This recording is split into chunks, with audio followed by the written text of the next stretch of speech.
Asian council for human রাইটসের পক্ষ থেকে আমি একটা ডেলিগেশন নিয়ে অল পার্টি পার্লামেন্টারি গ্রুপের চেয়ারম্যান এনমেইন এমপি ওনার সাথে আমি দেখা করেছি এবং ওনাকে বাংলাদেশের সার্বিক পরিস্থিতি সম্পর্কে অবহিত করেছি এবং ওনারা কনসার্নড এবং ওনারা বিশ্বাস করেন যে গণতন্ত্রের পক্ষে ওনাদের সাপোর্ট এবং এই আগামী 5 তারিখে ওনারা এই যে মনে করেন যে এটা একটা গণতান্ত্রিক আন্দোলন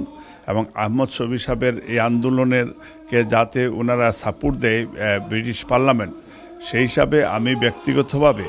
আমি এটা ওনাদের সাথে দেখা করেছি এবং ওনারা 5 তারিখের এটা গণতান্ত্রিক আন্দোলন ওনারা বলে আখ্যায়িত করেছেন এবং উনি একটা বক্তব্য দিয়েছেন এবং এইখানকার টিভি চ্যানেলগুলিতেও আসবে এবং ওনারা মনে করেন যে এই যে শাহবাগের যে আন্দোলন এটা অগণতান্ত্রিক আন্দোলন এবং ব্লগাররা যে একটা গোষ্ঠীকে টার্গেট করছে স্পেশালি ফেথ গ্রুপকে ওনারা মনে করেন যে এটা খুব অন্যায় এবং অযৌক্তিক এবং সেইখানে উনি শাহবাগীদেরকে সরকারকে অনুরোধ জানাবেন বলেছেন যে যাতে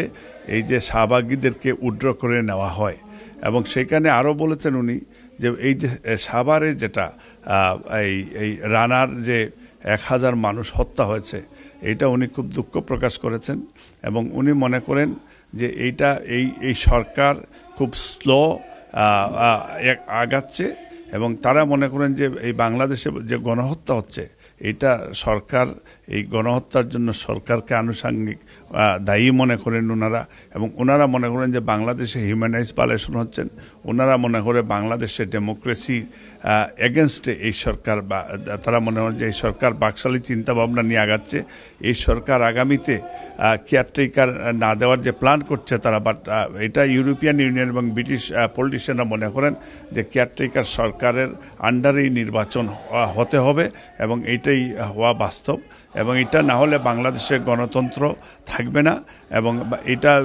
কেয়ারটেকার সরকার না থাকলে বাংলাদেশে একদলীয় শাসন হবে এটা তারা উদ্বেগ প্রকাশ করেছেন এবং তারা এই সরকারকে তারা আহ্বান জানিয়েছেন যে গণহত্যা যেন বন্ধ করা হয়।